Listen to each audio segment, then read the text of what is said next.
नमस्कार, मैं हूं आंचल और आप देख रहे हैं डीबी लाइव की स्पेशल रिपोर्ट। राम मंदिर का उद्घाटन समारोह 22 जनवरी को हुए। ऐसे में तमाम राज्यों ने कई बड़े फैसले ले लिए, लेकिन एक बड़ा फैसला एम्स के द्वारा लिया गया, जिसके बाद हंगामा मच गया। लोगों का यह कहना है कि अस्पताल कैसे बंद हो सकते हैं। अगर मंदिर का उद्घाटन हो रहा है और उस दिन अगर अस्पताल बंद हो जाएंगे, डॉक्टर काम नहीं करेंगे, तो जो मरीज हैं वो हॉस्पिटल में अपना इलाज कराने नहीं जाएंगे तो कहां जाएंगे। जब ये बड़ा सवाल खड़ा हुआ और उसके बाद हंगामा मचा, तो फिर एक बड़ा फैसला एम्स की तरफ से लेना पड़ा। अब किस तरीके से राम मंदिर उद्घाटन समारोह पर छुट्टी के फैसले पर यू टर्न एम्स ने लिया है और किस तरीके से विपक्ष के नेताओं ने जमकर हंगामा बोला है, इसके बारे में आपको बताएंगे। इसके साथ ही जिस तरीके से राजनीतिक लाभ के लिए राम मंदिर समारोह को लेकर जो तैयारियां की गई हैं और जिस तरीके से राज्यों में छुट्टियां की जा रही हैं, इसको लेकर जनता पर क्या प्रभाव पड़ रहा है और जनता इसको लेकर क्या विचार रख रही है, इसके बारे में भी आपको बताएंगे। सबसे पहले आपको बताते हैं कि क्या फैसला एम्स की तरफ से लिया गया है। सबसे पहले आपको बता दें कि जो फैसला लिया गया है अब उसको पलट दिया गया है, लेकिन क्या कुछ कहा गया था जिस पर हंगामा मचा था वो आपको बताते हैं।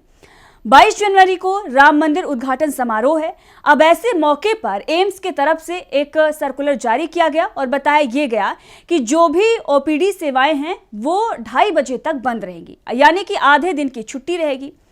अब ये कोई बड़ी छुट्टी तो 22 जनवरी को है नहीं, लेकिन जिस तरीके से वहां पर राम मंदिर का उद्घाटन हो रहा है उसके उपलक्ष्य में यह छुट्टी की गई।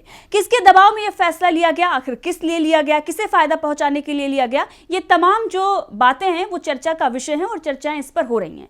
लेकिन मरीज क्या 2 बजे तक इंतजार करेंगे? 2:30 बजे के बाद जब सेवाएं शुरू होंगी तभी वो जाएंगे? और अगर किसी को किसी भी तरीके से दिक्कत परेशानी है तो क्या आधे दिन के लिए वो हॉस्पिटल ना जाए? इसी पर सवाल खड़ा हो गया और विपक्ष ने जमकर हंगामा शुरू कर दिया। सबसे पहले कांग्रेस के नेताओं ने इस पर जमकर हंगामा किया और विरोध जताया। उसके बाद शिवसेना उद्धव ठाकरे गुट की प्रवक्ता प्रियंका चतुर्वेदी ने भी इसका विरोध किया और ट्विटर पर ट्वीट करते हुए लिखा, हेलो ह्यूमंस, कृपया 22 तारीख को किसी मेडिकल आपात स्थिति में ना जाएं और यदि आप इसे दोपहर 2 बजे के बाद निर्धारित करते हैं, यानी कि अगर टाल सकते हैं, तो एम्स दिल्ली मर्यादा पुरुषोत्तम राम के स्वागत के लिए समय निकाल रहा है, आप टाल दें। हालांकि आश्चर्य की बात यह है कि क्या भगवान राम इस बात से सहमत होंगे कि उनके स्वागत के लिए स्वास्थ्य सेवाएं बाधित हैं? हे राम, हे राम। अब जिस तरीके से यहां पर कटाक्ष प्रियंका चतुर्वेदी की तरफ से किया गया, जाहिर सी बात है कि एम्स पर सवाल खड़े हो गए। तमाम जो हैं विपक्ष के नेता वो भी सवाल खड़े कर रहे हैं, जनता भी सवाल पूछ रही है कि आखिर हॉस्पिटल बंद क्यों कर दिया गया। अब ऐसे में उन पत्रकारों के भी बयान सोशल मीडिया पर वायरल हो रहे हैं जो ये कह रहे थे कि अगर राम मंदिर बन जाएगा तो अस्पताल जाने की कोई जरूरत ही नहीं है। लेकिन जब किसी को भी दिक्कत परेशानी होती है तो वो हॉस्पिटल ही जाते हैं। अब भले ही बड़े बड़े दावे किए जा रहे हों और ये बताने की कोशिश की जा रही हो कि मंदिर बनने के बाद अस्पताल खत्म हो जाएंगे और अस्पताल की कोई ज़रूरत नहीं है, जो कुछ भी इस पर दावा किया जा रहा है, हकीकत यही है कि जिसका जो काम है वो वही करेगा। अगर आपको मेंटल पीस चाहिए तो आप मंदिर जाएंगे और अगर आपको किसी भी तरीके से शारीरिक कष्ट है तो आप हॉस्पिटल जाएंगे। लेकिन अब किस तरीके से राजनीतिक फायदे के लिए और राम मंदिर जो है वो कहीं ना कहीं जब सवाल उस पर खड़े हो रहे हैं, शंकराचार्य सवाल खड़े कर रहे हैं, एक तरीके से विवाद इस पर चल रहा है, तो उस विवाद को खत्म करने के लिए और राजनीतिक लाभ के लिए अजीब अजीब तर्क दिए जा रहे हैं। और इसी बीच जब एम्स ने अपनी सेवाएं बंद कर दी ओपीडी की, तो सवाल ये खड़ा होने लगा कि पत्रकार ने ये कहा था कि अस्पताल जाने की कोई जरूरत नहीं है, राम मंदिर का उद्घाटन हो रहा है, शायद इसीलिए एम्स ने सेवाएं बंद कर दी हैं। अब इसके साथ साथ कपिल सिब्बल, जो कि पहले कांग्रेस में थे, अब सपा में गए हैं। सपा नेता कपिल सिब्बल सुप्रीम कोर्ट के वकील भी हैं। उन्होंने ट्वीट किया और लिखा कि एम्स 22 जनवरी को दोपहर 2:30 बजे तक ओपीडी बंद, राम राज्य में ऐसा कभी नहीं होता। उन्होंने भी यही बताया कि अगर राम का राज्य चल रहा होता तो ऐसा नहीं होता, जनता की जो सुविधाएं हैं वो चलती रहती और जनता के लिए ही काम किया जाता। और आपने देखा राम राज्य में सबसे पहले प्राथमिकता किसे दी जाती थी? आपने अगर रामायण पढ़ी होगी तो आपने देखा होगा कि सबसे पहले जनता जो है, जो प्रजा है, उसके काम किए जाते थे और उसी की सुनी जाती थी। जो सत्ता चल रही थी वो जनता चलाती थी, लेकिन आज कुछ और ही हो रहा है। अब ऐसे में जब एम्स ने ये बताया कि 2:30 बजे के बाद उसकी जो ओपीडी सेवा है वो शुरू होगी, तो इस पर कांग्रेस नेता बीवी श्रीनिवास ने भी ट्वीट किया और उन्होंने लिखा कि दोपहर के 2:30 बजे तक प्राण प्रतिष्ठा के चलते अगर एम्स जैसा अस्पताल बंद रहा तो जिन लोगों के प्राण इलाज के अभाव में निकलेंगे उनके लिए किसको धन्यवाद करना है। ये सवाल भी कांग्रेस नेता ने उठा दिए। अब सिर्फ विपक्ष के नेता नहीं बल्कि जनता भी इस पर सवाल करने लगी। ओम थानवी ने ट्वीट किया और लिखा, हेलो, एम्स में भी छुट्टी, सारे मरीज अयोध्या चले गए क्या? कानूनविद बताएं, पहले स्कूल विश्वविद्यालय अब सरकारी अस्पताल, ये मंदिर की प्राण प्रतिष्ठा पर बंद कैसे किए जा सकते हैं?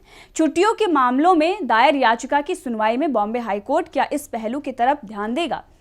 ये बड़ा सवाल इस व्यक्ति के द्वारा खड़ा किया गया और अगर आप देखेंगे तो तमाम पत्रकार भी और जनता भी ऐसे ही सवाल पूछ रही है। अब बॉम्बे हाईकोर्ट में क्या कुछ मामला है, आगे उसकी चर्चा करेंगे, लेकिन अब आपको बताते हैं कि जब ये विरोध शुरू हुआ और लगातार सवाल खड़े किए गए तो फिर एम्स ने अपना फैसला पलट दिया और उसने एक नया फैसला जो है वो लिया है। आप देख सकते हैं जो फिर से उसके तरफ से एक सर्कुलर जो है वो जारी किया गया है और इस जो नया फैसला लिया गया है एम्स का, इसमें यह बताया गया है, जो नया ऑर्डर आया है उसमें एम्स ने यह बताया है कि अस्पताल की ओपीडी निर्धारित तिथि पर अस्पताल आने वाले मरीजों की देखभाल के लिए खुली रहेगी ताकि उन्हें किसी भी तरह की असुविधा ना हो। इसके अलावा डॉक्टरों की सुविधा मिल सके। ऑर्डर में यह भी बताया गया है कि सभी जरूरी क्रिटिकल केयर सेवाएं भी चालू रहेंगी ताकि मरीजों को किसी भी तरह की कोई परेशानी ना हो। आदेश में अब यह भी बताया गया है कि सभी चीफ और एचओडी यूनिट और डिपार्टमेंट यूनिट और ब्रांच ऑफिसर को आदेश दिया जाता है कि अपने साथ काम कर रहे स्टाफ को इसके बारे में ये जानकारी दें। तो पहले फैसला ये लिया गया कि आपको आधे दिन की छुट्टी दी जाती है, जो भी उनके कर्मचारी हैं उन लोगों को बताया गया और उसके बाद अब उन्हें ये सूचना दी गई है और जनता को भी ये बताया गया है कि सेवाएं शुरू रहेंगी और जो भी कर्मचारी काम कर रहे हैं वो कृपया हॉस्पिटल आ जाएं। अब ये थूक कर चाटने वाली बात जो है वो सोशल मीडिया पर कही जा रही है और इसके बारे में जो बातें वो चल रही हैं, लेकिन जिस तरीके से एम्स ने फैसला लिया और फिर उसके बाद विरोध हुआ और उसके बाद फैसला पलटा गया, अब कुछ तो जरूर गलत था तभी तो फैसला पलटा गया, और अगर गलत नहीं था तो फैसला क्यों पलटा गया, ये सबसे बड़ा सवाल है। ऐसे में आखिर ये जो हॉस्पिटल है या फिर तमाम जो संस्थान है इस तरीके से जो आदेश पारित कर रहे हैं, जो बड़े बड़े फैसले ले रहे हैं, आखिर किसे खुश करने के लिए ले रहे हैं? आखिर क्यों किया जा रहा है? एक बड़ा सवाल खड़ा हो रहा है, जबकि जनता तो इसके समर्थन में नहीं है। अगर जनता इसके समर्थन में होती तो बॉम्बे हाईकोर्ट में यह मामला ना पहुंच जाता। जी हां, बॉम्बे हाईकोर्ट में इससे जुड़ी हुई एक याचिका पहुंच गई है। दरअसल महाराष्ट्र सरकार ने जो छुट्टी का ऐलान किया है और जिस तरीके से बीजेपी की जहां जहां भी सरकारें वहां पर छुट्टी का ऐलान किया गया है, क्योंकि प्रभु श्री राम जो है वो अयोध्या में आ रहे हैं, मंदिर में प्राण प्रतिष्ठा हो रही है और इसी के चलते छुट्टी कर दिया गया है कि ताकि लोग जो हैं वो अपने काम धाम को छोड़कर किस तरीके से प्रधानमंत्री नरेंद्र मोदी वहां पर पहुंच रहे हैं, क्या कुछ वो कर रहे हैं और किस तरीके से प्रधानमंत्री नरेंद्र मोदी वहां पर पहुंचकर एक तरीके से पूरा क्रेडिट ले रहे हैं, पूरे कैमरे का फोकस जो है उन पर चल रहा है, ये सब कुछ उनको घर बैठकर देखने को मिल जाए, इसीलिए शायद ये छुट्टी की गई है।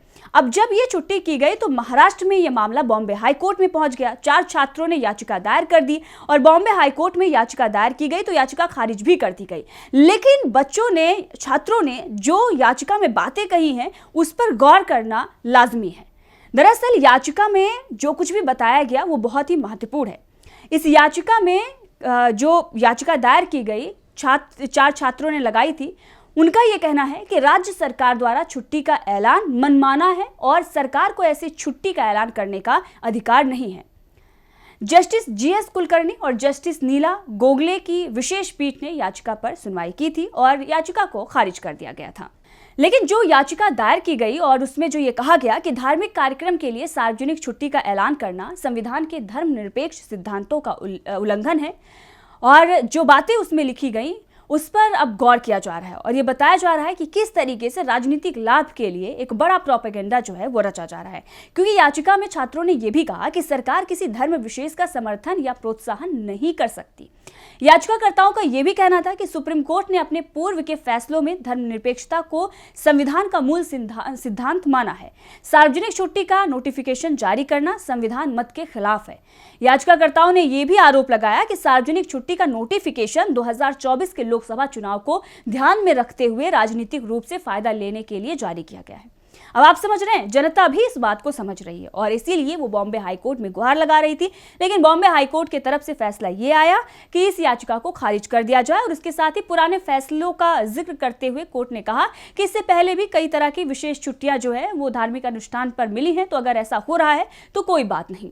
लेकिन जो बातें लिखी गई हैं ये बहुत ही गौर करने वाली हैं। तो तमाम तरह से जो फैसले लिए जा रहे हैं अब उसका विरोध जनता ही कर रही है। कुछ फैसले वापस भी ले लिए गए, यू टर्न भी एम्स का आ गया है, लेकिन तमाम जो राज्य सरकारें हैं वो अभी भी अपने फैसलों पर डटी हुई हैं। हालांकि जनता इसका विरोध कर रही है।